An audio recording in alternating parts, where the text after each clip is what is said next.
नमस्कार।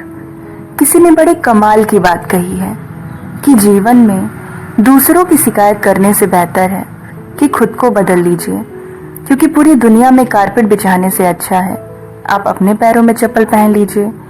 यह एक छोटी सी कहानी एक मिडिल क्लास परिवार की है, जिसका सपना था कि उसके घर में एक दिन कार आ जाए।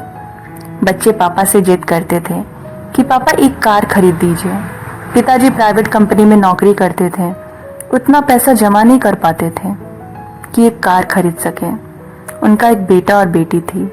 पत्नी भी यही कहती थी, बच्चों की जिद है कि कुछ तो कीजिए, सेविंग कर लीजिए या दूसरों से कर्ज ले लीजिए कि घर में एक कार आ जाए। लेकिन वो कहते थे, मैं उधार नहीं लूंगा, मैं सेविंग करूंगा, उसके बाद कार लेने जाऊंगा। बहुत मेहनत करने के बाद एक डाउन पेमेंट जितना पैसा इकट्ठा हुआ और उस व्यक्ति को लगा कि मेरे परिवार की सबसे बड़ी खुशी एक कार को खरीद के आएगी, तो चलते हैं कार खरीदने। पूरी परिवार को सरप्राइज दिया और कहा, चलो चलते हैं कार खरीदने, चलो आज फाइनली वो सपना पूरा करते हैं। कार के शोरूम में गए, जो कलर पसंद किया था बच्चों ने, वही कार उन्होंने खरीद ली। कार खरीदने के बाद में जब वहां से निकले तो पूरा परिवार उस कार में सवार होके, उनके यहाँ परंपरा थी, जो मंदिर था शहर का सबसे बड़ा, वहां सबसे पहले कार को ले जाया जाता था। तो उस मंदिर की ओर जा रहे थे। शाम का समय था। अचानक से मौसम पलट गया, तेज बारिश होने लगी, आंधी चलने लगी और सड़क किनारे जहां एक चौराहे पर लाल बत्ती पर खड़े हुए थे, वहां एक बड़ा सा पेड़ आकर के इनकी कार पर गिरा। जोरदार धमाका हुआ। लोग दौड़े बचाने के लिए।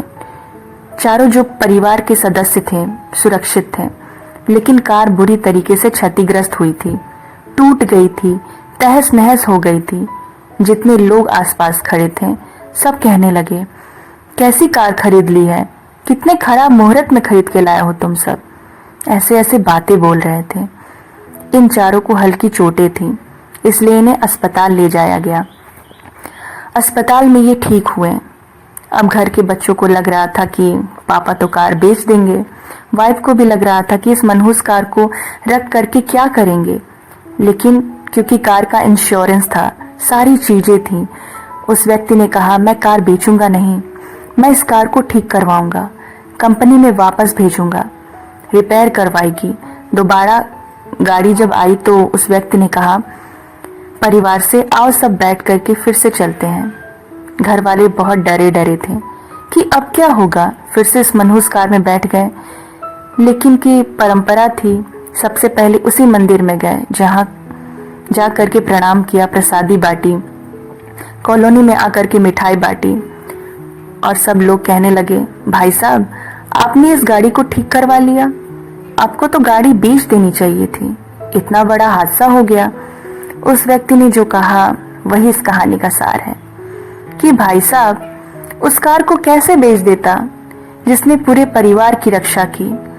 उस दिन हमारे ऊपर सबसे बड़ी विपदा आई थी और उस कार ने हम सब की जान बचा ली। जो हमारी जान बचा चुकी है उसको मैं अपने आप से कभी अलग नहीं होने दूंगा।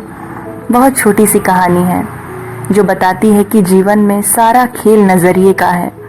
अगर आप सोचते रहे सब मनहूस हो रहा है, सब खराब हो रहा है, तो खराब ही होता चला जाएगा। और अगर आपने सोचना शुरू किया कि जो हुआ उसमें ऊपर वाले का प्लान है, हो सकता है कि सब ठीक हो जाए, इसलिए उन्होंने ऐसा किया है, तो आपको जिंदगी में आशा दिखने लगेगी, पॉजिटिविटी दिखने लगेगी, पॉजिटिव वाइब्स आप तक पहुंचने लगेगी। ऊपर वाले ने आपके पास ये कहानी इसलिए भेजी है क्योंकि आपको इसकी जरूरत है। ऊपर वाले के ऊपर भरोसे के साथ अपने जीवन में आगे बढ़ते रहें, सत्य के मार्ग पर चलते रहिए, आपका कल्याण अवश्य होगा। हमारी वीडियो को इतना प्यार देने के लिए, इतने प्यारे प्यारे कमेंट करने के लिए आपका बहुत बहुत धन्यवाद। नमस्कार।